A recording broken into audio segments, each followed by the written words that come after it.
makuha ang tiwala ng isang tao pero hindi ang respeto. Dahil sa oras na mawala ang respeto ay wala ng kahit na anong salita o paliwanag ang kayang magpabago ng tingin nila sa iyo. Ikaw, kabarangay, kakayanin mo bang samahan sa paglubog sa buhay ang taong mahal mo? Dear Papa Dudut, isang mapagpalang araw po sa inyo at sa ating mga kabarangay na nakikinig ngayon. Itago niyo na lamang po ako sa pangalang Sara. Isang masugid na tagapakinig dito sa Ilocos. Gusto ko lang i-share ang kwento ng buhay ko na naniniwala ako makapagbibigay ng aral sa ating mga kabarangay. Nakilala ko ang asawa kong si Rolly noong makifiesta ako sa bahay ng isang kaibigan. Pinsan siya ng kaibigan ko at si Rolly daw mismo ang nag-request na ipakilala siya sa akin. Mula noon ay madalas na kaming magkausap sa text o tawag. Hanggang sa niligawan na nga niya ako at sinagot ko rin kaagad siya. Mabait naman kasi si Rolly, gwapo at malambing. Isang taon ang lumipas nang ipagbuntis ko ang unang anak namin. Dahil nasa tamang edad naman kami noon, nagdesisyon na kaming magpakasal kaagad, Papa Dudut.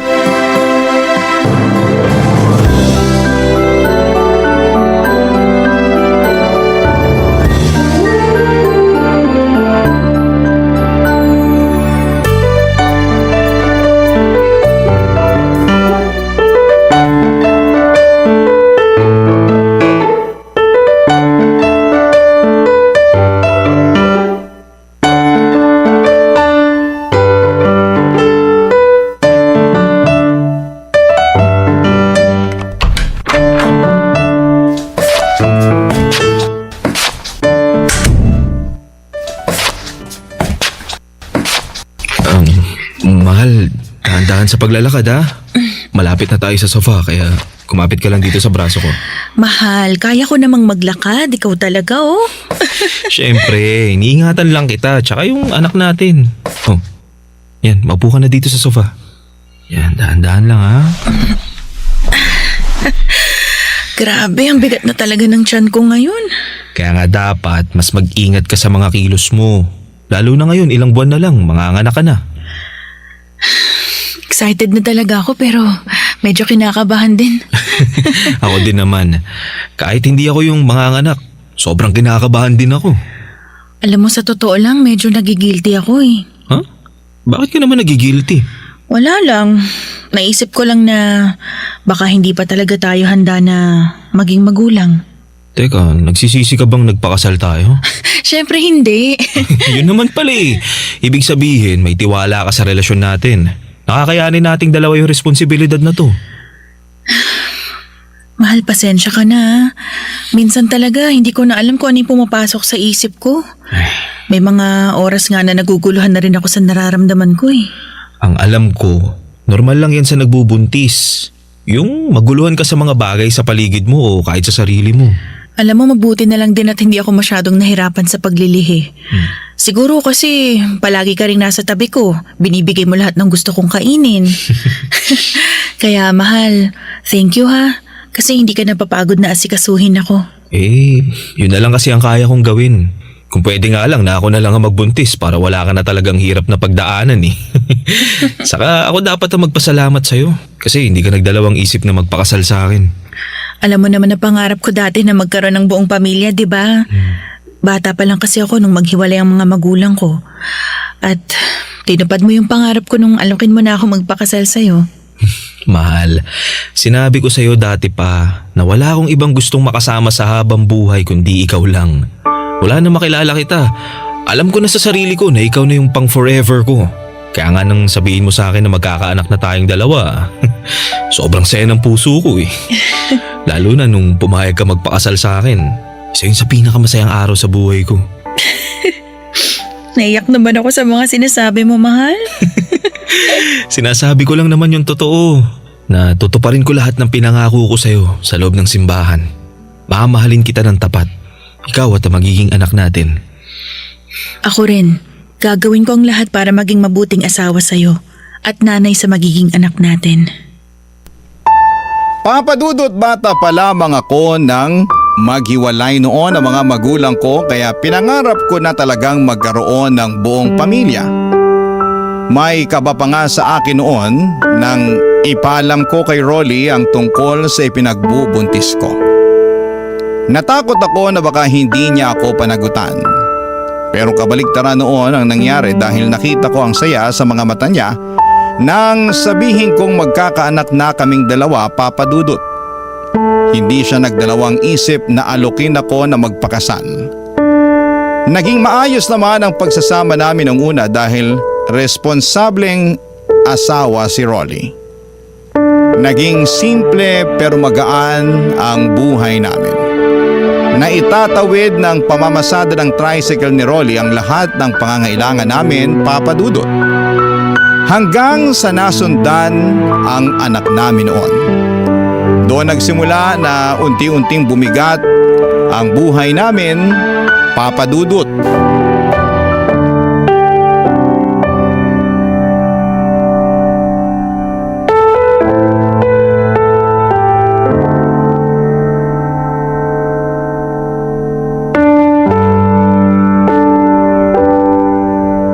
Nagugutom ka ba?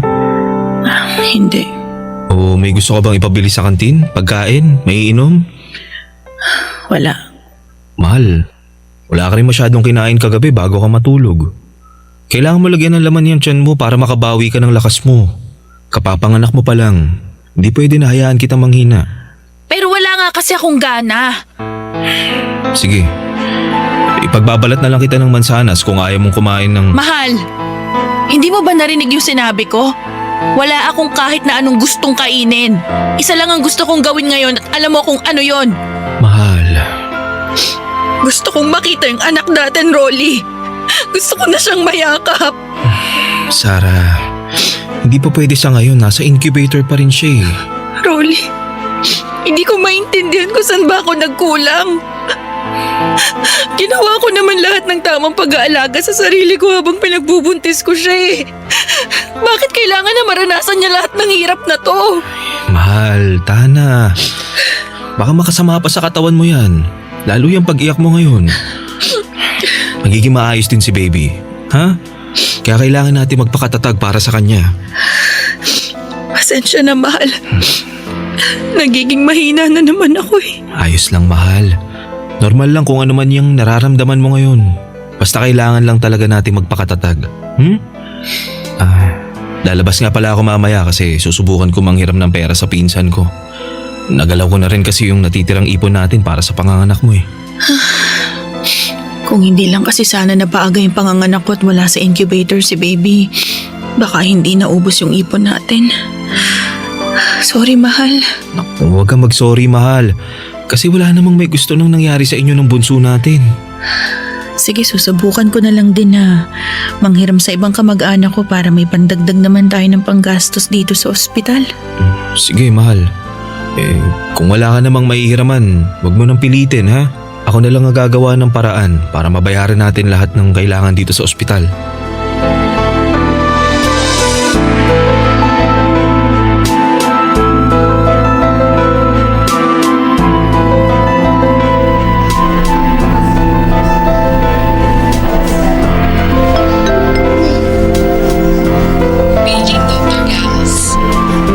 Grabe, Sarah. Kamukhang-kamukha mo talaga ang bunso mo. Ganyan din yung mukha mo habang natutulog ka nung baby ka pa. Talaga po, Tita Lani. Naalala ko nga po na may picture tayong dalawa na karga niyo ako nung baby pa lang ako. Sa anak ng mga pinsan ko, ikaw talaga ang pinakapaborito ko na kargahin noon. Hindi ka kasi malikot saka hindi iyakin. Ay, sana makalabas na sa incubator ang anak mo para makarga na rin natin siya. Yan din po ang palagi naming dasal ni Sarah, Tita Lani. Nako, huwag kayong mag-alala. Mabait ang Diyos at mabuti kayong mga magulang. Kaya sigurado ako na pakikinggan niya ang mga dasal niyo. Naku, Tita Lani, sana nga po. Kasi gusto ko na rin po talagang mayakap yung anak ko eh. Tita, salamat nga po pala dahil pinahiram niyo kami ng pera ni Rolly ha. Para may pambayad kami dito sa ospital. Sarah, kanina ka pa nagpapasalamat sa akin. Sabi ko naman sa'yo, hindi ba? Nandito lang ako kapag kailangan nyo ng tulong kasi malaki ang naging utang na loob ko sa nanay mo.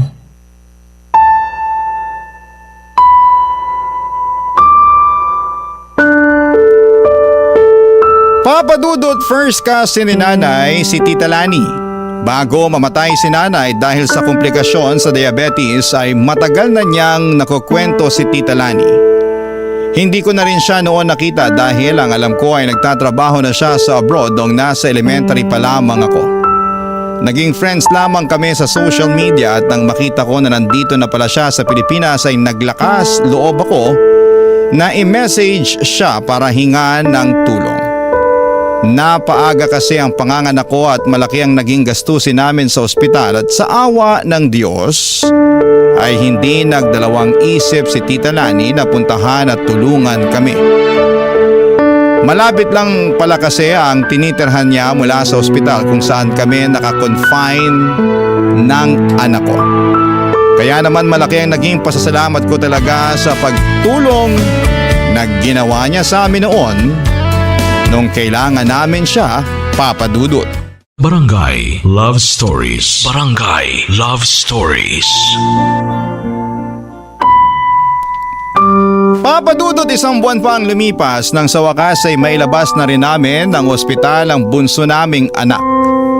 Kaya lang ay hindi doon natapos ang kalbaryo namin. Naging sakitin siya at kinailangan ng mamahaling gamot para sa kanya. Nang mga panahong yon ay baon na talaga kami sa utang. Hindi na namin alam kung saan pa kami kukuha ng panggastos sa bahay. Nag-aaral na rin kasi noon ang panganay naming si Joshua kaya patong-patong na talaga ang gastusin namin. Dumating pa sa point na hindi na kami nakakabayad ng inuupahan naming bahay. Naiiyak na lamang ako gabi-gabi sa mga problemang dumarating sa amin ng asawa ko. Hanggang sa naglakas loob na akong muling lumapit kay Tita Lani.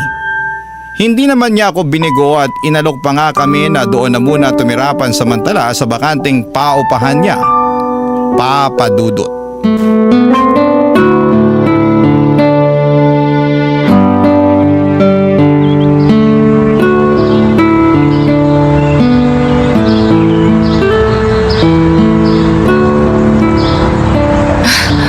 Luwag po ng sala nitong paupahan niyo, Tita Lani. Maluwag ang sala pero medyo maliit ang kwarto at kusina. Naku, pagpasensyahan nyo na lang muna to ha. Kasi ito na lang yung bakante sa mga paupahan ko ngayon. Naku, Tita, napakalaking tulong na po nito sa amin. Oo nga po, tita. Halos kumpleto na nga rin po yung mga gamit dito sa loob eh. May sofa na tapos may malaking aparador pa po sa kwarto. May kalan na nga rin po na magagamit namin para sa pagluluto eh. Yung huling tumira kasi dito, hindi na kinuha yung mga binili nilang gamit para sa unit na to. Kaya yan, marami pa talaga kayong mapapakinabangan dito. Nakakatuwa nga po kasi wala na kami halos po problemahin sa mga gamit para sa unit na to. Oh, linisin nyo na lang din ng mabuti ha para magamit nyo ng maayos. Medyo maliit nga lang ang unit na to kumpara dun sa ibang pinapaupahan ko. Ito na lang kasi talaga yung bakante kaya ito lang yung pwede kong ipagamit sa inyo ngayon. Naku, Tita, kahit nga po maliit na kwarto lang para sa aming apat, ayos na po yun eh. Ano ka ba? Siyempre gusto ko kasi talaga na maging komportable kayo. Lalo na yung mga bata. Hindi pwedeng hayaan ko na basta na lang sila lumaki sa kung saan. Naku, maswerte nga rin talaga kayo at may bakante akong unit na pwede niyong gamitin.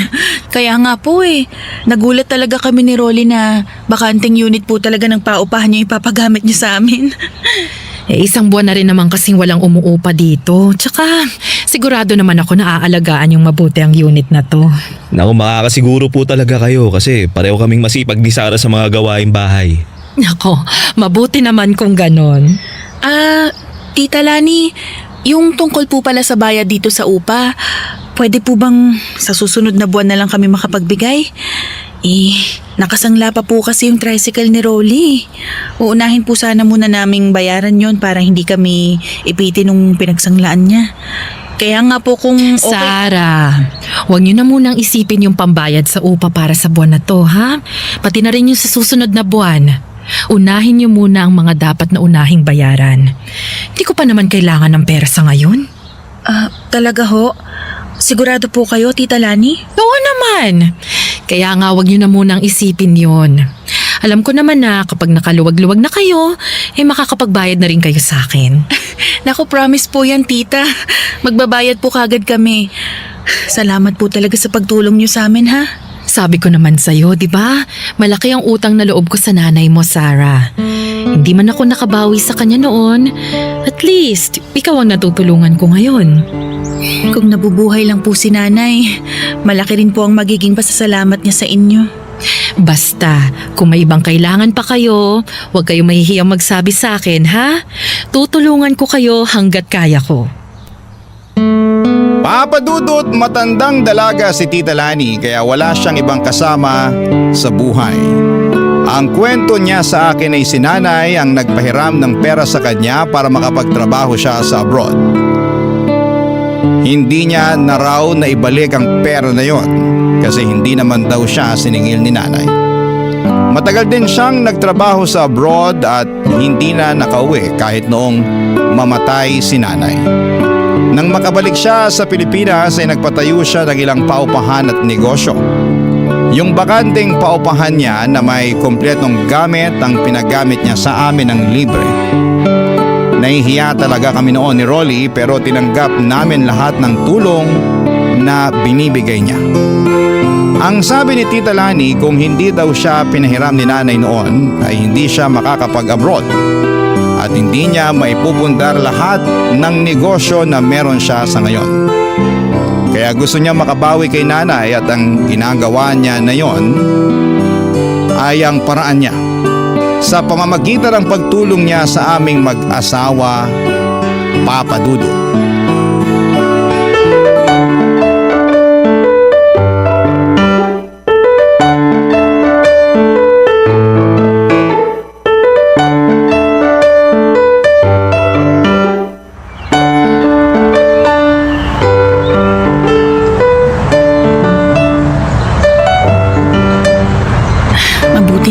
Tulog na sa wakas si baby. Makakapaghanda na ako ng tanghalian namin ni Rolly bago siya umuwi galing sa pamamasada. Sarah? Sarah, nandiyan ka ba sa loob ng bahay? Huh? Sarah? Si Tita Lani yung kumakatok. Ano kayang kailangan niya? Mapuntahan na nga sa sala. Hi po, Tita Lani. Kumusta? Mabuti naman at nandito ka, Sarah. Akala ko kasi hinatid mo si Joshua sa school niya eh. Naku, mainit po kasi kaya hindi na muna kami lumabas ni Bunso. Pinasabay ko na lang po si Joshua sa kaklase niya na nakatira lang dyan po sa tapat. Bakit po pala kayo nandito? Nagluto kasi ako ng adobo kagabi at ito, naparami yung luto ko. Nagdala ko para sa inyo. Naku, tita. Sakto po kasi plano ko na rin pong magluto sana ng tanghalian namin. Ay, talaga? Naku, buti pala't napaagang pagdala ko nitong ulam. Oo nga ho eh. Ay, tara ho, pasok ho muna kayo. Magsasaing na rin po muna ako bago ko initin tong ulam. Sige.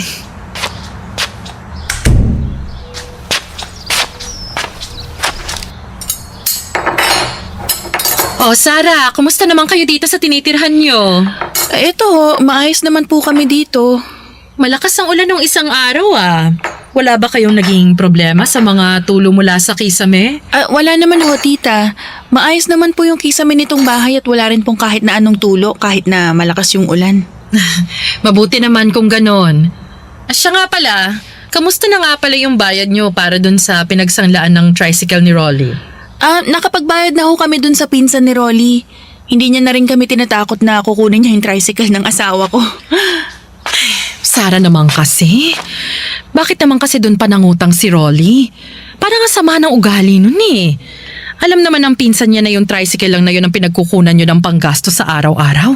Tapos tatakutin pa kayo na kukunin yun sa inyo kapag hindi ka agad nakapagbayad ng utang sa kanya. Kaya nga ho sinabi ko kay Rolly na unahin na muna naming bayaran yung pinsan niya eh. Ang laki pa ng interes na kinailangan namin bayaran. Grabe naman talaga ang pinsan na yan. Parang hindi ka mag-anak. Naku, ganun po yata talaga yung nagagawa ng pera, tita. Sana matuto na si Rolly na lumapit at humingi ng tulong sa tamang tao. Paano kasi kayo rin mag-iinang nadadamay sa gulo na pinapasok niya? Ay naku, sinabi ko na rin po yan sa kanya. piliin yung mga lalapitan na tao kasi yung iba, sinasamantala rin po talaga yung kahinaan at pangangailangan namin. Ganon na nga. Dahil iba na talaga ang panahon ngayon. Ay, aalis na rin pala ako ha kasi magtatanong pa ako sa kapitbahay kung may kilala silang tubero. Ay, bakit ho, tita? Anong ipapaayos nyo? Nababasa kasi ang sahig ng kusina ko. Mukhang tumatagas ang tubig mula sa ilalim ng lababo. Ay, si Rolly ho, marunong mag-ayos ng lababo yon. May gamit din po siya para doon. Alam mo, tita, ang mabuti pa, papuntahin ko po siya sa bahay nyo pagkatapos niyang magtanghalian mamaya, okay? Papa Dudut, masasabi ko na malaki talaga ang naging tulong ni Tita Lani sa buhay namin noon. Hindi kasi biro ang magbayad buwan-buwan ng upa sa bahay. Kaya naman yung pagpapatira niya sa amin ng libre sa isa sa mga paupahan niya ang naging daan para unti-unti kaming makabangon ng asawa ko. Nasimulan na naming bayaran yung mga pinagkakautangan namin at hindi na rin kami masyadong nagigipit. Kahit pa mahal ang mga gamot ng bunso namin. Hindi lang kasi yung libreng tirahan ang tinutulong sa amin noon ni Tita Lani. Madalas din siyang nagdadala ng mga pagkain sa bahay namin. Hindi lang po basta ulam ha. Kung hindi, paminsan-minsan ay siya pa mismo ang nag-grocery para sa pamilya ko. Nahihiya na nga ako pero hindi ko naman pwedeng tanggihan ang mga tulong na ibinibigay niya. Sabi nga niya mag-isa na lamang naman daw siya sa buhay. Kaya kami na lang din halos ang tinuturing niyang pamilya niya. Papa Dudut. Barangay Love Stories. Barangay Love Stories. Papa Dudut, naging malapit na rin ang anak kong si Joshua kay Tita Lani. Madalas din kasi siya nitong bilhan ng laruan. Alam ko kasi na mahilig sa bata si Tita Lani at pangarap niya rin na magkaanak noon. Pero dahil masyado siyang nag-focus sa pagtatrabaho, pagpapaaral sa mga pamangkin at pagpapatayo ng negosyo, ay nawala na siya ng oras para sa sarili niya. At yung mga pamangkin na pinag-aral niya raw noon ay hindi na rin siya nagagawang kumustahin. Kaya naman pinagpapasalamat niya rin na dumating kami sa buhay niya. Kasi naramdaman niya ulit kung paano ang magkaroon ng isang pamilya. Marami nga palang alam sa pagkukumpuni ang asawa kong si Rolly. Dati kasi siyang nagtatrabaho sa isang talyer at kahit pag-aayos ng lababo o iba pang parte ng bahay ay kaya niyang gawin. Kaya naman sa tuwing may kailangang ayusin sa bahay ni Tita Lani ay si Rolly ang madalas na pinapatawag niya Papa Dudut.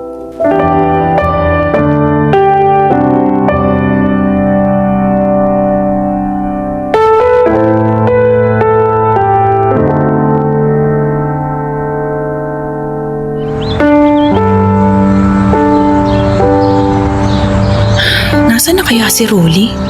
Hindi man lang nagre-reply sa mga text ko kanina pa. Nay, ano pong merienda natin? Oh anak, andyan ka na pala. Ay nako, maupo ka na. Ipaghahain kita ng merienda mo, ha? Nagugutom na nga rin po ako kasi hindi ako nag-recess kanina. Oh, bakit naman hindi ka nag-recess? Hindi ko po ginastos yung baon ko Gusto ko po kasing mag-ipon para may pambili ako ng regalo ko sa inyo ni tatay sa Pasko. Nako anak, malayo pa naman yung Pasko Ikaw talaga. Oh, eto na yung niluto kong maruya para sa merienda mo. Iyan! Yay! Kain ka lang ha. Sa susunod, wag mong ginugutom ang sarili mo ha. At baka ikaw naman ang magkasakit. Opo, Nay. Ang sarap talaga ng maruya na luto, no? Nako, gutom ka lang kaya mo nasasabi yan. Sige na, kumain ka lang ha. Tatawagan ko lang yung tatay mo. Si tatay po ang tatawagan nyo. Nakita ko po siya sa bayan kanina. Pero hindi niya po ako nakita kasi nakasakay na po ako ng jeep. Talaga? Opo, Nay. Doon ba sa may paradahan ng tricycle mo ba siya nakita? Kanina ko pa kasi siya tinitext pero hindi siya nagre-reply Hindi ko po siya doon nakita Pero nakita ko pong pumasok sila sa may malaking tindahan na malapit po sa palengke. Pumasok? Sila? Sino naman kasama ng tatay mo kanina nung makita mo? Si Lola Rani po, Nay.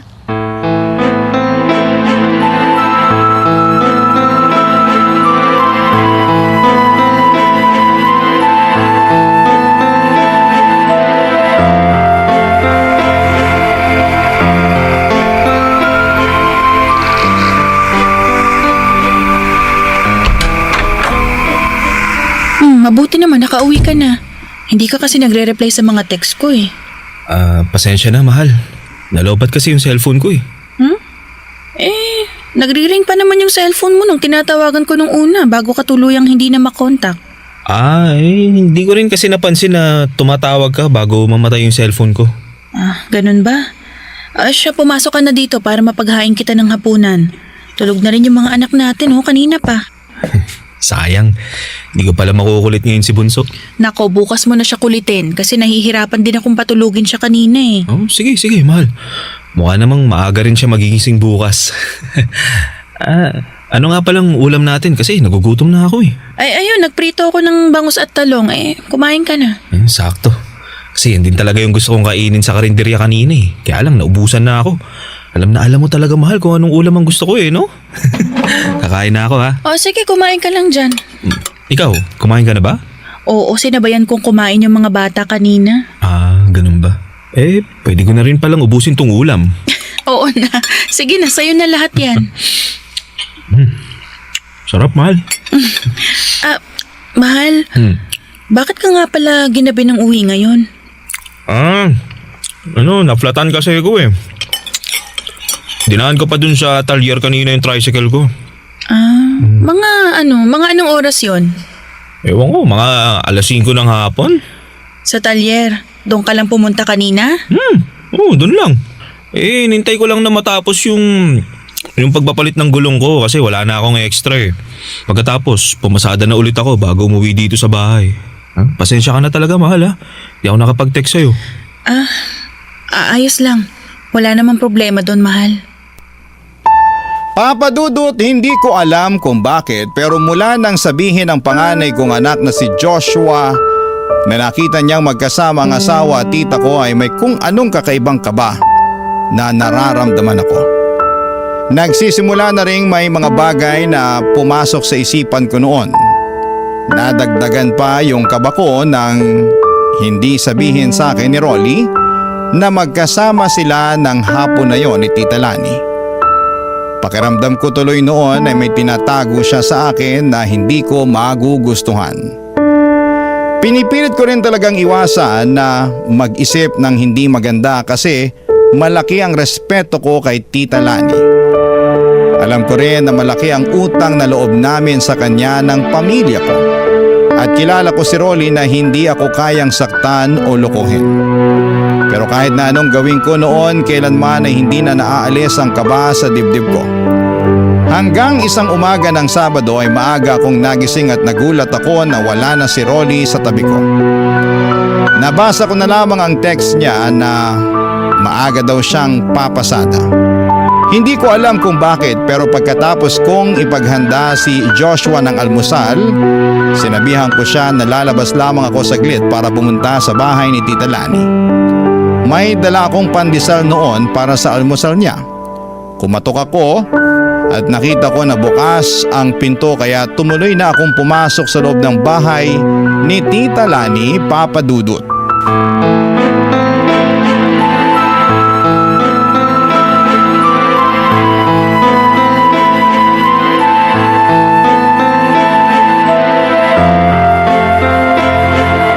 Tita Lani! Pumasok na po ako kasi bukas po yung pinto ng bahay nyo. May dala po akong pandesal para almusal nyo. Rolly, ano ba? Sabi nung wag dyan sa liig. Ano yun? Kasi malakas yung kiliti ko. Sino yung mga yun? Ano? Yun nga yung gusto ko eh, nakikiliti ka eh. Saan nagkagaling yun? Sabi ng tama na eh. Diyos ko. Halikan dyan. Boses ni Rolly at Tita Lani yun ah.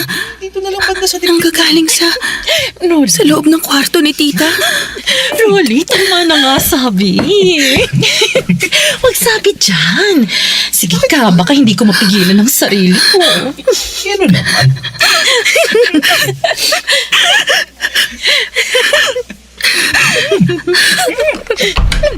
Mga walang iya kayo! Mga hayop! Ang bababoy niyo! Sarah, Mahal! Huwag mo ako matawag-tawag na mahal! Ang baboy mo! Hayaan mo muna ako magpaliwanag, mahal! Ano bang ipapaliwanag mo? Nakita ko lahat, Rolly! Sarah, huminahon ka muna, ha? Huwag ka mag-iskandalo sa loob ng pamamahay ko. Talaga ba? Ha, Tita Lani? Rolly? Yan pa talaga yung sasabihin mo sa akin? Di mo kasi naiintindihan eh. Hindi ko talaga maiintindihan kasi kahit kailan, hindi ko gagawin yung kababuyan na ginagawa niyong dalawa. Rolly, minahal kita. Wala akong ibang ginawa kundi yung mahalin ka, pero paano mo nagawa sa akin to? Sarah, mahal ka. Hindi mo ako mahal, Rolly. Kasi kung mahal mo ako, hindi mo to gagawin. Hindi mo ako sasaktan. Hindi mo man lang naisip yung mga anak natin. Kahit sila na lang sana, Rolly. Kahit hindi na ako. Sana kahit yung mga bata na lang yung inisip mo. Pwede ba, Sarah? Huwag kang magdrama dito sa loob ng bahay ko. Ayoko marinig ka ng mga kapitbahay ko. Bakit, tita? Nahihiya kayo? May natitira pa talaga kayong hiya sa katawan niyo? Grabe ka! Sobrang taas pa naman ang respeto ko sa inyo. Tapos asawa ko pa pala nilalandi niyo? Bakit kasi hindi ka muna tumingin sa salamin para malaman mo kung bakit ka niloko ng asawa mo? Lani, tama na. Totoo naman ang sinabi ko, di ba? At ikaw mismo ang nagsabi sa akin na mas mabango at magaling ako sa kama kesa dyan sa asawa mo. Sabi ng tama na eh. Ano? Kakampihan mo na siya ngayon? Siya na ulit ang gusto mo? O sige, magsama-sama kayong lumaya sa pamamahay ko at sa unit ko na tinitirhan nyo ngayon ng libre. Lalayas talaga kami ng mga anak ko kahit hindi mo sabihin yan. Kasi hindi ko kayang tumira kasama ng mga anak ko sa bahay na pagmamay-ari ng isang malanting kagaya mo. Sarah, teka, sandali lang. Bitawan mo ako, Rolly!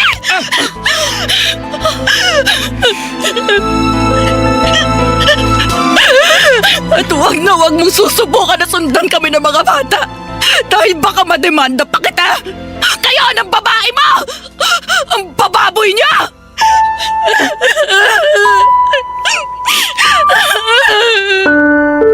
Papa Dudut, hindi talaga ako makapaniwala sa nakita ko noong araw na yon.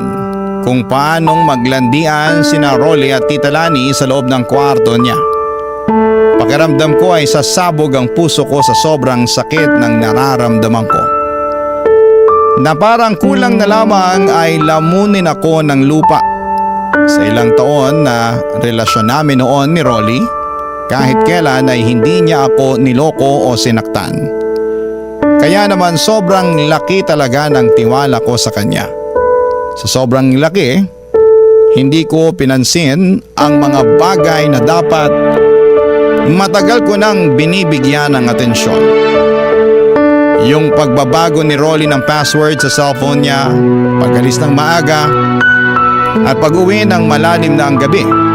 Pati na ang madalas na pagpunta ni Tita Lani sa asawa ko sa bahay niya para magkumpuni ng kung ano-ano doon. Hindi na lang pala bahay ng tita ko ang kinukumpuni ng asawa ko.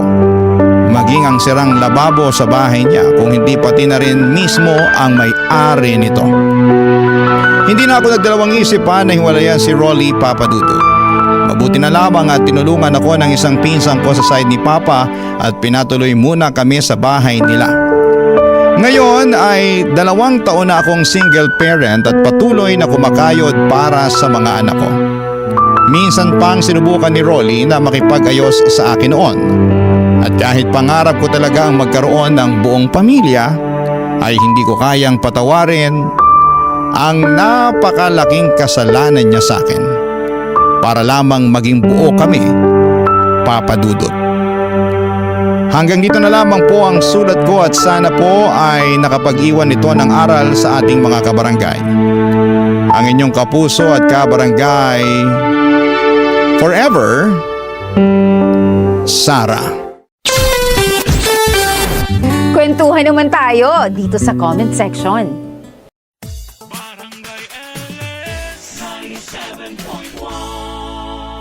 Forever. Mga kwento ng pag-ibig, kwento ng pag-asa, at mga kwento ng buhay dito sa Barangay Love Stories.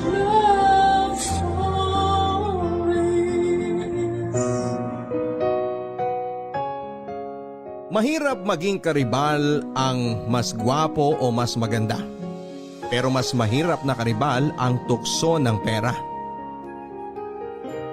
Dear Papa Dudut, isang magandang araw po sa inyo at sa lahat ng ating mga kabarangay. Itago niyo na lamang po ako sa pangalang Carmela. 26 years old at ako po ay nakatira sa Marikina City. Isa po ako sa inyong mga masusugid na listeners at paborito ko po talaga ang inyong programa. Na hindi lamang po ka-relate kundi kapupulutan din po ng ginintoang aral. Matagal ko na pong gustong sumulat sa inyo, Papa Dudut. Ngunit ngayon lang po ako nagkaroon ng lakas ng loob. Kahit nalampas 1 taon na po kasing nangyari sa akin ang ibabahagi ko sa inyo ngayon, ay talagang napakasakit pa rin po ng lahat. Bukod pa dyan ay nahihiya at naaawa pa rin po kasi ako sa aking sarili sa mga sinapit ko sa pagtataksil ng aking asawang si Alan. 2017 po noong kinasal kami ni Alan, Papa Dudut. Bago niyan ay naging mag-boyfriend muna kami ng 1 taon. At nakakahiyaman pong sabihin ay nagkakilala lamang po kami sa Facebook. Gayon pa man ay naging magka-chat na rin naman po kami ng mga 6 na buwan bago kami nagkita. At masasabi ko rin naman po na kahit na papaano ay nagkakilala na kami ng husto bago kami nauwi sa kasalan. Nang magkakilala po kami ay driver po noon si Alan sa isang negosyante na may sasakyang nakarehistro sa isang ride sharing service. Samantalang ako naman po ay caregiver ng isang mayamang matanda na nakatira sa Quezon City. Taong 2017 din nang mamatay ang aking inaalagaang matanda.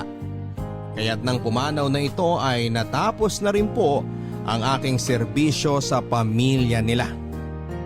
Masasabi ko pong naging close na rin po ako sa pamilyang yon dahil halos 3 taong ko rin pong inalagaan ang matanda bago ito binawian ng buhay.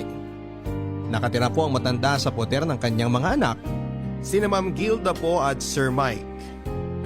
Tulad ang karamihan ng mga mayayaman, madalas din po silang wala sa bahay dahil busy sa kanilang trabaho. At ang mga anak naman po nila ay nakatira sa kondo na malapit sa mga universidad kung saan sila nag-aaral. At dahil ako nga po ang caregiver ng matanda, ay kapag may mga reunion at mga pagsasalo-salo ay kasama din po ako.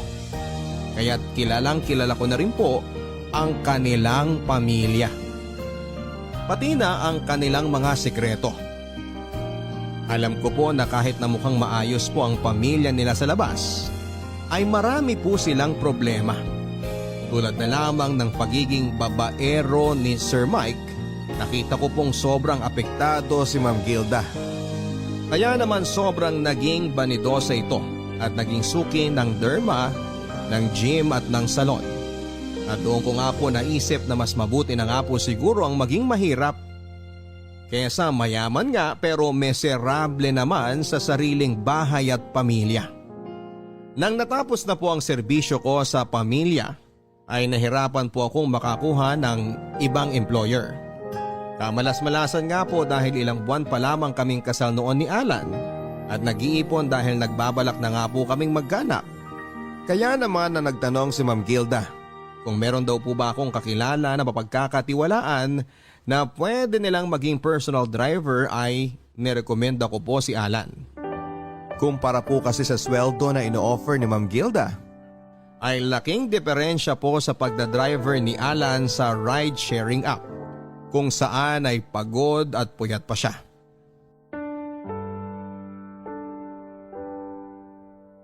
Ano mahal, kumusta ang pag-uusap niyo ni na Ma'am Gilda at Sir Mike?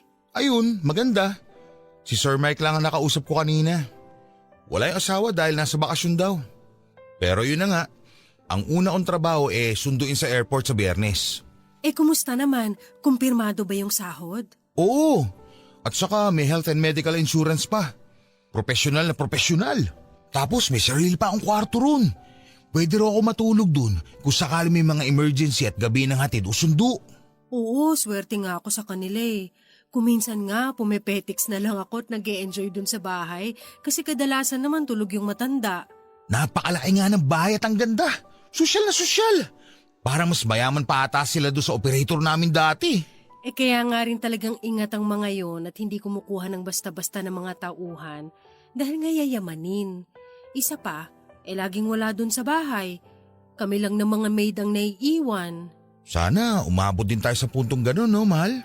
Yung may ganun na tayo kalaking bahay, kumakain ng masasarap araw-araw at nakakapagsuot ng mga magagarat mamahaling damit. Sana nga. May awa ang Diyos. Pero alam mo, mahal, kahit naman sila ganun kayaman, parang hindi ko pa rin ipagpapalit ang isang tahimik at mapagmahal na pamilya. Kasi kahit ganun sila, naku, watak-watak yan sila. Ang daming drama ng mga kamag-anakan yan. Sila mismo nag-aaway dahil sa mana, pera, mga negosyo. Tapos kahit nasa isang bahay lang yan sila, magkakaiba yan ng kwarto. Ano? Hindi sila magkasama ng asawa niya sa kwarto? Oo no, halos hindi nga magkibuan yung mga yan. Kung sa bagay, minsan lang din kasi nagpapang-abot yan sila sa bahay. Si Sir, laging wala out of town. Si Ma'am Gilda naman, may sarili ring negosyo, pero mas pa-party-party lang ang inaatupag. Yung mga anak nila, tuwing weekend lang din umuwi dahil nga sa mga kondo nga rin nakatira na malapit sa eskwelahan nila. Nagkakasama-sama lang sila tuwing weekend at bakasyon. Ang lungkot naman pala. Kaya nga, kung papipiliin ako, mas okay na yung umalwan lang ng konti yung buhay natin kaysa naman maging kasing yaman nga nila. Pero parang ang naging kapalit naman, pagkawasak ng mga personal nilang buhay. Huwag ka mag-alala. Kahit na yumaman tayo ng ganun, hindi sa atin mangyayari yun. So, promise? Pex man, mamatay man. Baka mamaya, malaman ko na lang pinupormahan mo na yung mga kasambahay doon, ha? O kaya baka isama-sama ka ni Sir sa mga pinupuntahan niya mga beer house. Naku, subukan mo lang talaga. Si Ma'am Gilda naman yung magiging pinakaamo ko. At ano naman mapapala ako sa mga lakad nun? Puro matrona mga kaibigan nun, panigurado. At saka, bakit pa ako maghahanap ng iba? Ko yung asawa ko pang Miss Universe na ang ganda. Sus, bulero.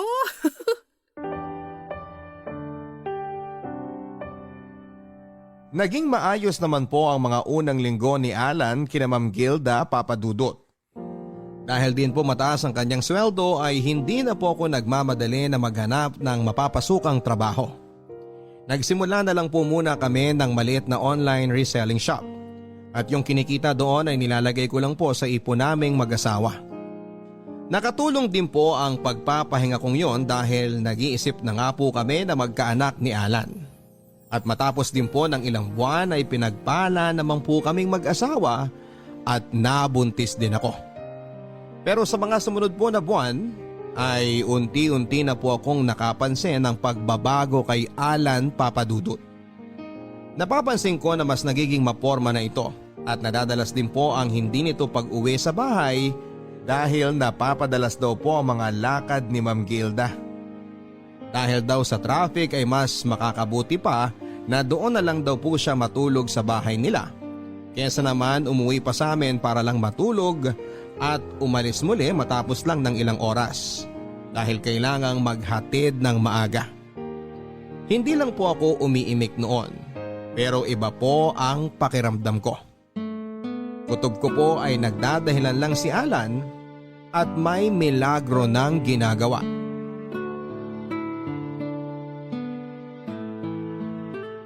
Karen, may gagawin ka ba sa isang linggo? May pasok ako sa trabaho. Bakit ate? Anong meron? Kasi baka pwedeng dito ka na muna matulog next week. Next week? Buong linggo? Oo, sana. Halos layo din naman itong bahay namin dun sa pinapasukan mo, di ba? Oo. Halos pareho lang naman ang layo. Bakit? Anong meron? Kasi si Kuya Alan mo, buong linggo daw siya mawawala next week. May seminar daw kasi si Ma'am Gilda at kailangan niyang ihatid at sundo. Gabi na raw natatapos at maaga nagsisimula kaya sayang daw kung uuwi pa siya dito. Mapapagod lang siya sa biyahe at traffic. Ha? Oo sige, wala namang problema. Pero ate, napapadalas ata yung hindi pag-uwi ni kuya dito sa inyo . Ang hirap niyan kasi buntis ka pa naman. Kapag may emergency, wala ka man lang makasama dito minsan. Kaya nga eh. Pero doon naman sa ibang araw minsan pa isa-isang gabi lang siya nawawala. At saka ilang buwan pa lang naman itong si baby, hindi pa naman ganun kasela ng kalagayan ko. Kahit na. Mahirap ang mag-isa lang dito. Nakakapag-alala yan. At kung ganyan ka-busy ang schedule ni Kuya Alan, paano na lang sa mga susunod pang buwan? Mas magiging delikado na ang lagay mo nun. Naku, ang sabihin mo, ang mas nag-aalala ko baka may ibang inuuwian. Ano? Joke lang. Naku ate ha, feeling ko may pinaguhugutan yung hirit mo na yan. Bakit mo nasabi yon? Ano nangyari? Wala. Ay naku ate, kilala kita. Alam ko yung mga ganyang tono mo, may hugot yan.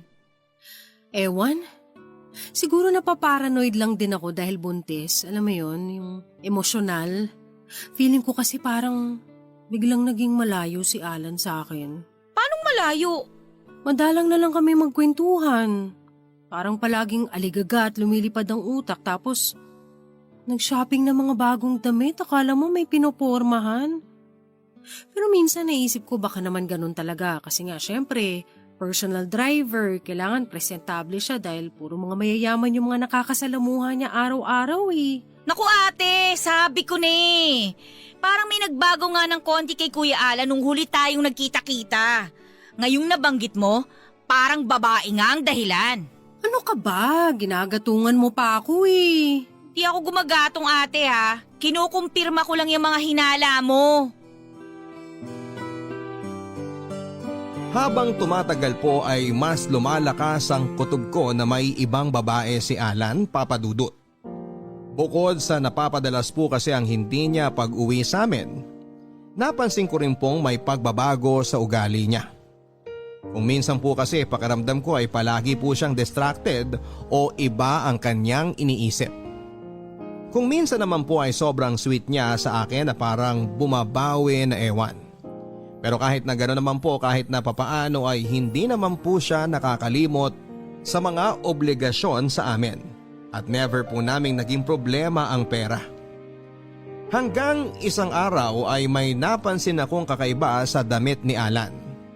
May kakaiba po itong amoy, pabango ng babae. Nung una ko po itong napansin ay binabaliwala ko lamang ito. Pero nang napapadalas na po ang napapansin kong amoy sa kanyang mga damit, ay kinompronta ko na po si Alan, Papa Dudut. Pero kagaya ng inaasahan ay tinanggi niyang may babae siya. At ang idinahilan niya, ang amoy daw na yon ay air freshener daw sa kotseng minamaneho niya. Matapos pong i-deny ni Alan na nambababae siya ay mas lalo po akong nagduda sa kanya, Papa Dudut. Kitang-kita ko po kasi sa reaksyon niya na nagulat po siya sa aking sinabi at halatang nag-iisip lang ng maidadahilan.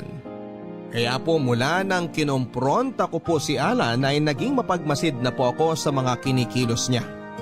Pati po sa social media accounts niya ay iniimbestigahan ko na rin. Chinek ko ang lahat ng mga babaeng hindi ko kilalang nasa friend list niya. At tinitignan ko kung posible kayang yon ang kinakalaguyo niya. Pero wala po akong nakitang kakaiba. Sinubukan ko rin pong makialam sa cellphone ni Alan, Papa Dudut at alamin ang password niya.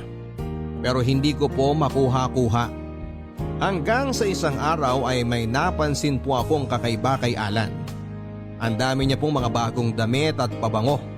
At lahat po yun ay branded at mga mukhang original.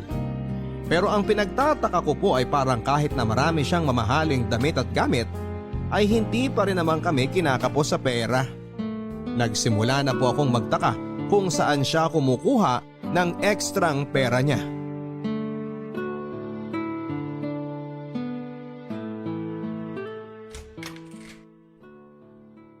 Oh, mabuti naman at maaga ka ngayon.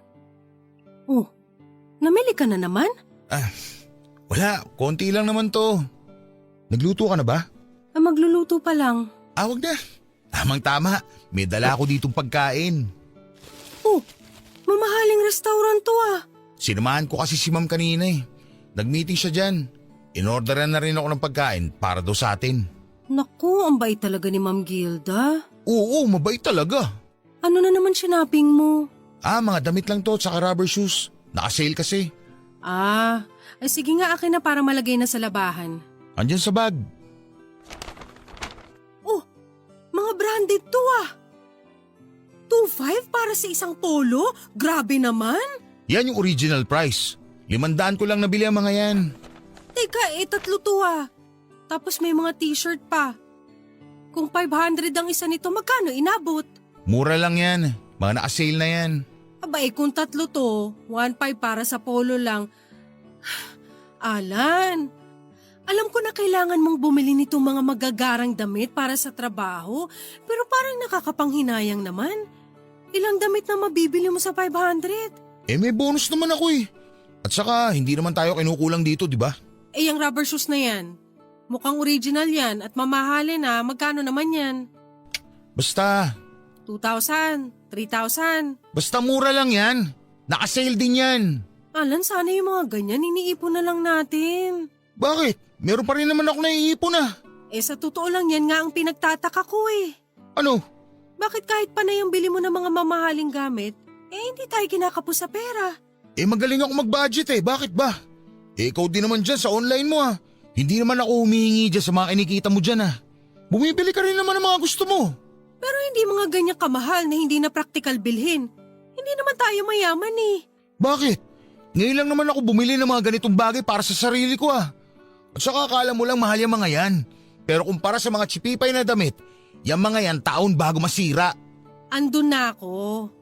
Pero nagtataka ko kung saan mo kinukuha ang extra mong pera. Alam ko ang sweldo mo at alam kong hindi mo kayang bumili ng mga ganyang kamahal. Ano na naman bang pinapalabas mo? Nagtataka lang ako kung saan ka kumukuha ng extra. Binibigyan ako ng bonus minsan. Pag nagpapabili, kadalasan hindi na inukuha yung sukli. Iniipon ko at yun ang pinambibili ko ng mga yan. O ano? Okay na? Hirap sa'yo Masyadong kung ano-ano iniisip mo sa akin. Wala kang tiwala. Lumabas-labas ka nga minsan at nang hindi ka nabubuang dito mag-isa sa bahay. Kapag nagtatalo po kami ni Alan ay palagi niya po akong binabaliktad, Papa Dudut. Palagi niyang sinasabi na kung ano-ano raw ang iniisip ko at napaparanoid ako dahil madalas na naiiwan lamang ako mag-isa sa bahay. At dahil daw buntis ako, kaya ako nagiging emosyonal. Sa makatuwid ay pinapalabas po sa akin ni Alan na walang basihan ang mga pagtatanong at mga pagdududa ko sa kanya. Pero the more na sinasabihan niya po ako noon ay mas lumalakas pang lalo ang aking paghihinala. At hanggang isang araw nga po sa 7th buwan ng pagbubuntis ko ay naulit na naman at nagpaalam sa akin si Alan na mawawala daw siya ng 1 linggo. At sa pagkakataon na yon, Papa Dudut, ay out of town pa daw dahil kailangan daw niyang samahan si Ma'am Gilda sa Cebu para ipagmaneho at maging bodyguard habang binibisita nito ang bagong kumpanyang itinayo raw sa Cebu.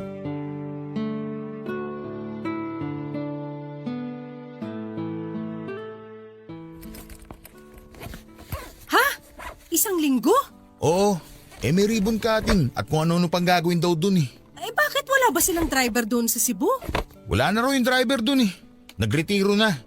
Ang andun lang daw sa bahay nila, yung caretaker. Bakit hindi na lang doon kumuha na magmamaneho? Kabisado mo ba yung Cebu? May ways naman Kaya nga ako isasama dahil sa akin nagtitiwala. Siyempre mga mayayaman yan. Paano kung kidnapin yan? Paano kung hold upin yan doon? Palibhasa kasi wala kang kalam-alam sa mga buhay ng mga mayayaman. Bakit ka galit? Nagtatanong lang naman ako Para kasi may pinapalabas ka na naman Hoy Alan, huwag kang defensive. Siguro may tinatago ka talaga Umamin ka nga. Saan ka ba talaga pupunta? Sa Cebu nga. Tumahimik ka na nga lang. Buntis ka, di ba? Pinapahamak mo magiging anak natin dahil dyan sa mga walang kakwenta-kwenta mong pagdududa. Ako? Ako pa ang magpapahamak sa anak natin? Ikaw nga tong lalayas ng 1 linggo at iiwan ako dito mag-isa na pwede ako manganak anytime? Bakit? Di ba pumayag naman si Karen na makasama mo dito?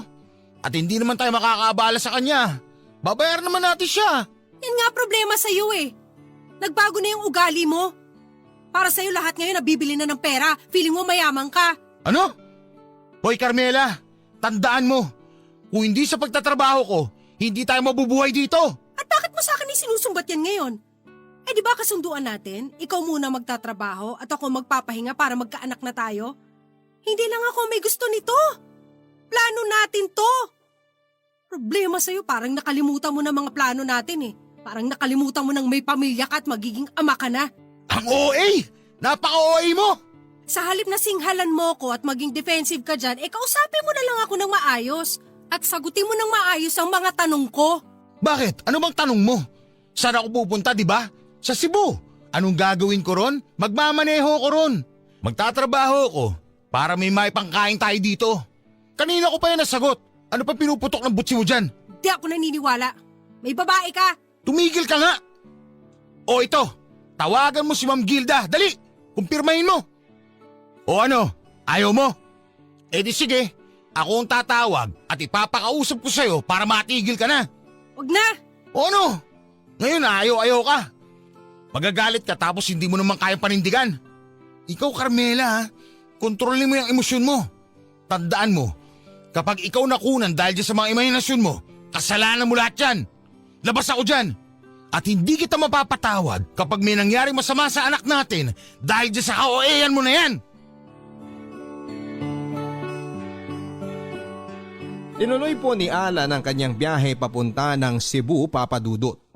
Pero hindi ko po talaga maalis sa sarili ko ang pagdududa kung talagang aalis siya para sa trabaho. O nagdadahilan lang siya para makipagkita at makasama ang kalaguyo niya. Pero dahil nga po sa 7th buwan ko na yon ng pagbubuntis ay iniwasan ko na lamang po ang ma-stress. Medyo natakot din po ako sa babala ni Alan na baka makunan ako dahil sa kakaisip ng kung ano-ano. Kaya kahit na napakahirap po sa akin ay pinigilan ko pong maparanoid at magalit. Pero sa ika-4 na araw sa out of town ni Alan ay hindi ko na po napigilan ang sarili ko, Papa Dudut. At dahil dati ko na rin namang naging amo ay meron pa rin po akong personal na number ni Ma'am Gilda. At nangahas na nga po ako at tinext ko siya upang kumpirmahin kung may biyahe nga ba siya sa Cebu at kung kasama niya si Alan. Sumagot naman po si Ma'am Gilda sa text ko at kinumpirma na nandun nga sila sa Cebu at kasama niya raw po doon si Alan. Sa totoo lang po ay hindi ako makapaniwala noong una. At inihanda ko na ang sarili ko na makabasa ng bagay na ikakagalit ko kay Alan.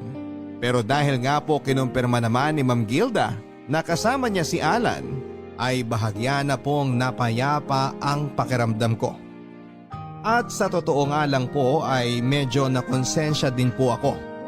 Baka nga naman masyado akong nagiging OA kagaya nga ng sinasabi ni Alan. At kung ano-ano ang naiisip ko dahil buntis ako at emosyonal. Pero sa pag-uwi po ni Alan ay hindi ko po akalain na mauuwi sa malaking away ang pag-text ko kay Ma'am Gilda. Sumbat niya po sa akin ay hiyang-hiya daw po siya kay Ma'am Gilda dahil tinext ko pa daw po ito at inistorbo para lamang sa kababawan at pagsiselos ko. Sobrang nag-guilty po ako noon, Papa Dudut, at napahiya din kay Ma'am Gilda. Gayon pa man dahil sa pagwawala pong yon ni Alan ay mas lalo ko po tuloy naramdaman, Papa Dudut, na may maling nangyayari. Hindi ko lang po matukoy kung ano yon.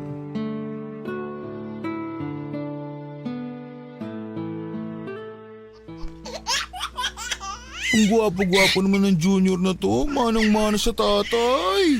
Mahal, kailan natin pabibinyagan si Junior? Kakausapin ko yung pare doon malapit sa village ni Ma'am Gilda. Magpa-schedule na tayo. Ang ganda na simbahan na yun. Sosyal na sosyal. Ang ganda sa pictures. Medyo malayo yun ah. Bakit di na lang dito sa malapit para mas marami tayong mga kakilala na pwedeng makapunta? Ang litong simbahan dito sa atin eh. Ang gulo-gulo pa sa kalsada. Ang daming mga vendor at mga nanlilimos. Mabuti na doon sa simbahan na malapit kina Ma'am. Tahimik na, sosyal pa. Naku baka mas mahal naman dun. At saka paano ang reception? Di ba dapat medyo malapit lang din dun sa simbahan para madaling makapunta ang mga tao? Di doon na lang din sa malapit. Ang daming mga restaurant doon. Ang mahal na mga restaurant dun ah. Puro mga class. Hindi natin kakayanin. Akong bahala sa magagastos. Ang mahalaga, maging espesyal ang binyag ni Junior. Mahal, hindi naman mahalaga yung laki ng simbahan o sosyal na kakainan. Ang mahalaga, mabinyagan ng bata. Yun lang. Ano ka ba naman? Isang beses lang bibinyagan ng anak natin tapos titipirin mo? Tapos paano pagtanda niya? Yung mga pictures na makikita niya, dugyot yung itsura ng lugar. Alan, ano ba nangyayari sa'yo? Hindi ka naman dati ganyan ah. Ang sa akin lang, ngayong medyo umaangat na estado natin, dapat naman umangat na rin kahit papano yung mga kinakainan at lugar na iniikutan natin. Ako na gagastos para doon. Huwag mo nang tipirin ang anak mo. Okay, sige. Ikaw ang masusunod. Sino kukunin natin mga ninong at ninang? Naisip ko si Ma'am Gilda. Si Ma'am Gilda? Papayag ba yun?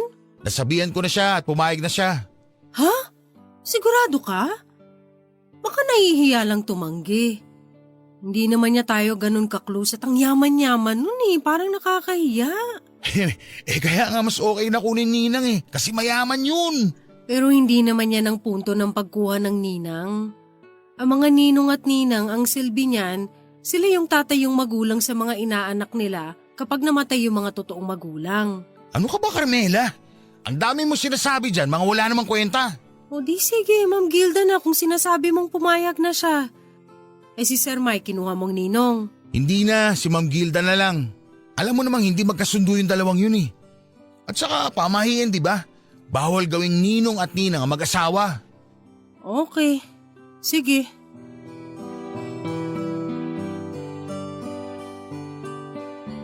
Nang nag-uusap po kami ni Alan tungkol sa binyag ng aming anak ay doon na po biglang may pumitik sa aking realisasyon at paghihinala na ni minsan ay hindi ko akalaing sasagi sa utak ko. Sa loob po ng maraming buwan ay kung sino-sino mga babae ang pinaghinalaan ko na posibleng kalaguyo ni Alan. Mga ex-girlfriend niya, mga babaeng nag-add sa kanya sa social media, mga babae na na-meet niya habang nagtatrabaho siya. Pero ni minsan ay hindi ko po naisip na posibleng si Ma'am Gilda ang kinakabitan niya. At nang naisip ko po yun, ay biglang parang nagkaroon ng kasagutan ng lahat ng aking mga tanong.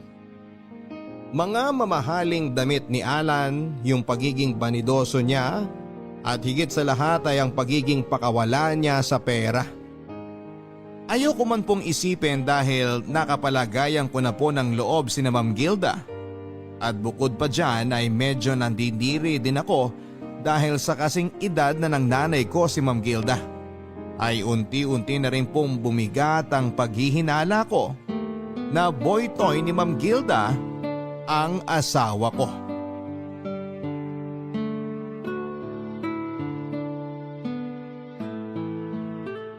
Bulaga! Bulaga! Ang cute ng tawa nitong anak mo, ate, oh!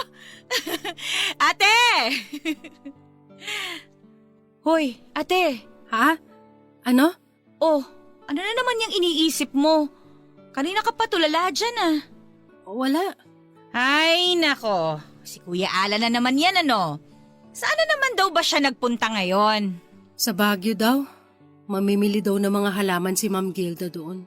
Alam mo ate, kung sino-sino pa ang pinaghihinalaan mong babae, tapos yun pala, amo ni Kuya Alan yung kalaguyo niya, no? Ha? Ay, joke lang ate, ito naman, kadiri kaya yun. Oo nga. OMG ate, pinaghihinalaan mo nga na yung amo ni Kuya Alan yung kabit niya? Hindi, ano ka ba? Kasing edad na ng nanay niya yun, no? OMG! Ate, oo nga! Posible nga! Kasi bakit biglang parang naging sosyal tong si Kuya Alan? At saka kung gumastos, kala mo CEO ng kumpanya. Hindi, ano ka ba? Huwag mo nga akong pinag-iisip ng mga nakakadiring bagay. Sus! Ate, sigurado ako naiisip mo rin yan. Ano, di ba? Totoo? Aminin mo! Oo, nagdududa rin ako. Ano ba yan, ate? Parang kung totoo yan? Yung karibal mo, parang nanay mo ng edad! Hindi mo pa kasi nakikita si Ma'am Gilda. Kahit na lampas 50 na yon, mas sexy pa sa akin. At mukhang tetrentahin lang dahil bukod sa adik na sa Zumba, ang daming mga pinaritoke sa katawan. We, di nga. Ay, teka. Oh, ito, tignan mo. Etong picture niya. Hala ate, oo nga. Medyo halata mo ng konti na may edad na. Pero ang katawan, unfair, parang hindi pa nanganak. At hindi naman sa pag-aano ate ha. Pero parang kabahan ka nga kung ito man yung ipinagmamaneho ni Kuya Alan araw-araw. Pero baka naman napaparanoid lang ako, Karen. Malaki na rin ang tiwala ko kay Ma'am Gilda. Kung meron mang babaeng nagsusustento kay Alan, baka isa sa mga amiga ni Ma'am Gilda. Hindi rin naman magagawa sa akin to ni Ma'am.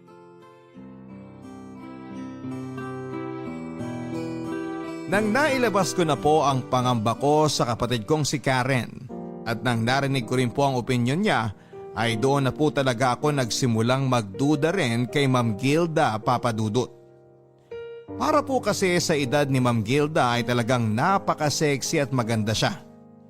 Hindi ko yan may kakaila, may pagkatsinita, maputi, tapos ay may tulong pa ng siyensya at mga mamahaling mga damit at gamit. At hindi rin po ako nagtataka kung matipuhan ni Ma'am Gilda si Alan Papadudut. Bukod sa bata pa po kasi ay may itsura naman po kasi talaga ang asawa ko. Matangkad, moreno, maganda ang katawan. Lalo po nung naging mas banidoso siya at naka-afford ng mga mamahaling mga damit. Mas lumabas din po ang pagiging gwapo niya. At kapag idikit mo siya sa mga mayayaman ay hindi rin malayo na maisip mo na may kaya siya at itsura sa asta niya. Pero pinigilan ko pa rin po na pag-isipan sila ng masama dahil bukod sa tumatayo ang balahibo ko sa ideya na may sugar mommy ang asawa ko, ay napakalaki na rin po ng tiwala ko at mataas na din ang pagtingin ko kay Ma'am Gilda. Naghanda na po kami sa magiging binyag ng anak namin ni Alan Papadudut. Siya na rin po ang naglakad ng lahat. Schedule sa simbahan na gusto niya, reception sa mamahaling restaurant at mga imbitado. Kompleto rin po pati ang videography, ang photo booth at kung ano-ano pa. Tansya ko po ay gumastos ng napakalaki si Alan para sa binyag ng anak namin. Pero hindi ko na rin po binanggit ang pag-aalala o ang pagdududa ko kung saan siya kukuha ng ipambabayad sa magarbong binyaga na yon. Nang papalapit na po ang binyag ay humiling po ako ng isang sign sa aking pagdududa kina Alan at Ma'am Gilda Papadudut. Alam ko po kasi na ang mga mayayaman ay malimit ng hindi nag-a-attend ng mga binyag at nagpapadala na lamang ng proxy. Lalo pa kung hindi rin naman sosyal ang nag-iimbita o kung wala silang mapapala sa pagpunta.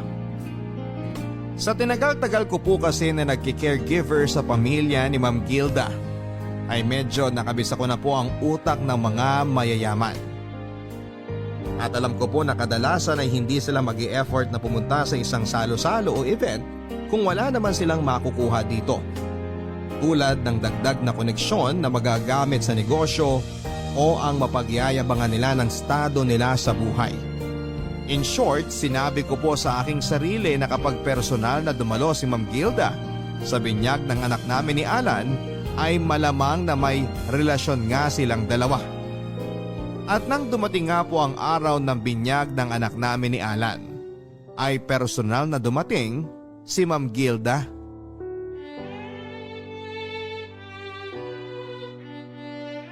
Ma'am Gilda, dito na kayo maupo sa table namin.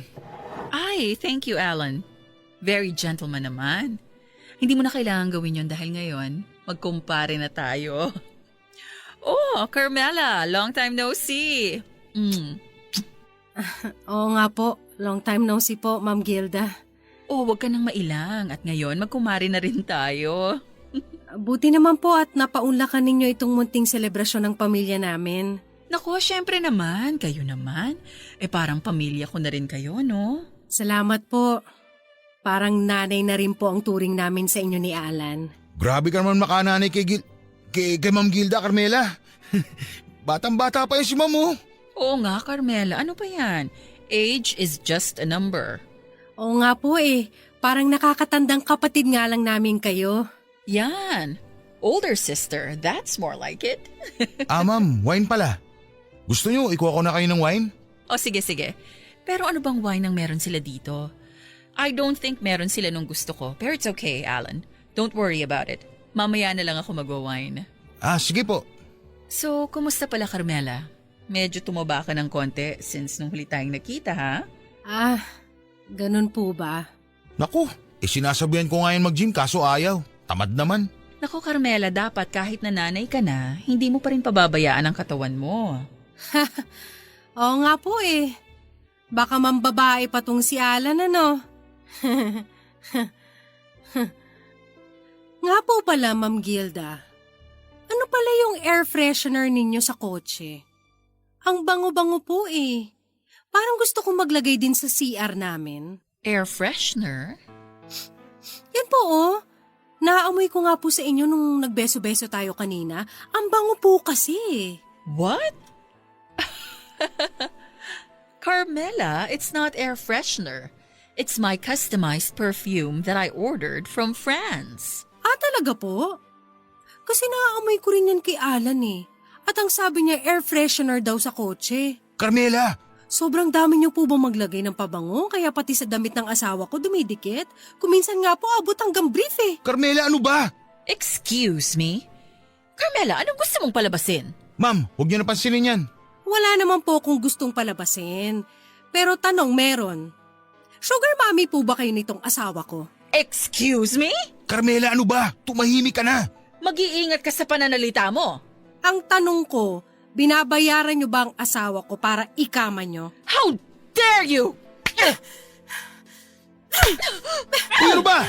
Tama na, Carmela! Tama na! Make her stop! Bitawan mo si Ma'am Gilda! Stop it! Tama na yan!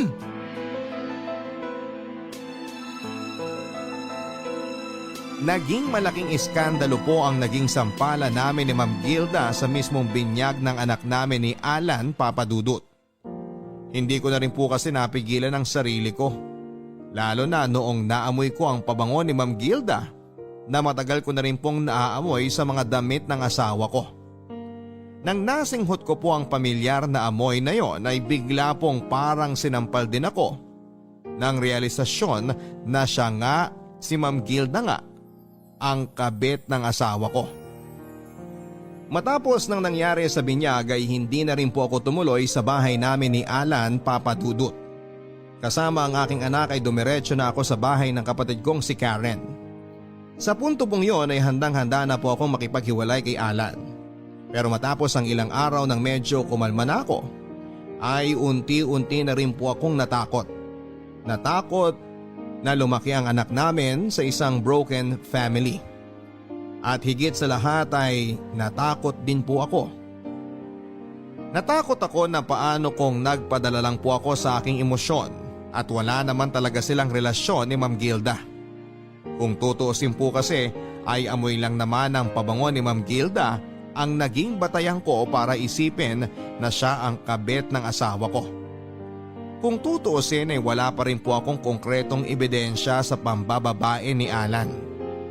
Pero matapos po ang ilang araw ay nakuha ko na po ang konkretong ebidensya na hinahanap ko.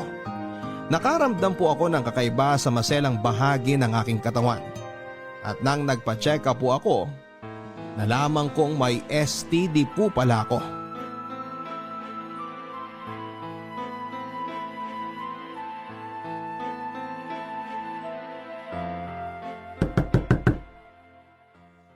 Sandali! Sino yan? Ikaw na naman, Kuya Alan? Nasaan ang ate mo? Ang kulit mo naman, Kuya eh. Sinabi na ngang ayaw kang makausap ni ate. Wala akong pakialam sa ate mo. Andito ako para kunin ang anak ko. Tabi nga dyan! Ay, ano ba? Hoy, Kuya! Trespassing ka na, ha? Nasaan ang ate mo? Anong ginagawa mo dito? Kukunin kong anak ko! Bitiwan mo ang anak ko! Kuya, bitiwan mo nga yung bata! Akni ang anak ko! Kidnapping ang ginagawa mo! Wala akong pake! Ate, sandali lang, ha? Tatawagin ko na si Chairman! Hoy! Akin na! Ibigay mo sa akin ang anak ko! Hindi! Magkakamatayan tayo. At anong balak mo, ha? Paano mo bubuhayin tong anak ko? Dumay-dede pa to. Ipapadede mo dyan sa sugar mommy mong menopause na? Tumahimik ka! Hanggang ngayon, ipinagpipilitan mo pa rin yung kaibangan mo na nambababae ako! Kahibangan? Ay, ang STD mo, kahibangan ko rin ba? Ano? Ano, nagulat ka? Na alam ko na may STD ka, no? Wala akong STD! Saan mo nakuha yan? Diyan sa matronang gilda na yan, kung sino-sinong lalaking kinakana, di ba? Hoy, Alan! Kung sa tingin mo naka-jackpot ka na dyan sa gilda na yan, nagkakamali ka! Pag nagsawa yan sa'yo, itatapong ka lang din yan tulad ng ibang mga pampalipas oras niya! Tumahimik ka! Wala nga akong STD! Kung wala kang STD, kanino ko nakuha ang sakit ko? Nakakatiri ka! Abamalay mo kung sino nagbigay sa'yo niyan! Kapal na mukha mo! 9 na buwan ako nagbuntis.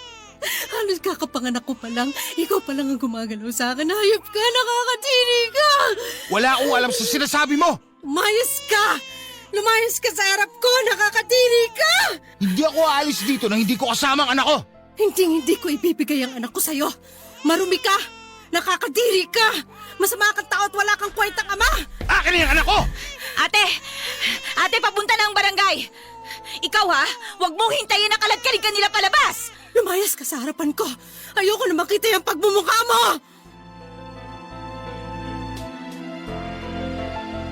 Matapos po noon ay mga ilang beses pa ring pinagtangkaan ni Alan na kunin ang anak namin pero hindi po ako pumayag. Nang malaman ko po na binigyan ako ng STD ni Alan ay doon ko na po talaga nabuo ang aking pasya na hindi na po ako makikipagbalikan pa sa kanya. Diring-diri po ako noon kay Alan, Papa Dudut, at diring-diri po ako sa sarili ko. Dahil sa nangyari ay kumonsulta na rin po ako sa isang abogado kung ano ang maaari kong gawin upang mapawalang bisa na ang aming kasal. Pero sa kasamaang palad ay hindi ko pa rin po natutuloy ang masalimuot na prosesong yon. Kahit 1 taon nang nakakalipas dahil kulang pa rin po ang ipon ko para sa pagpapaanal. Ang huli ko pong balita ay nagtatrabaho pa rin po si Alan kina Ma'am Gilda. At ayon nga po sa mga kwento-kwento at chismis ng mga kakilala, ay simula nga daw po na mag-pandemic ay doon na ata tumira talaga si Alan sa bahay ni Ma'am Gilda at hindi na umuwi sa dati naming bahay. At hindi ko po maalis sa isipan ko na siguro'y mula nang mag-lockdown ay naging ganap na ngang boy toy ni Ma'am Gilda si Alan, na anytime ay pwede niyang babain sa driver's quarter kapag gusto niyang maglibang.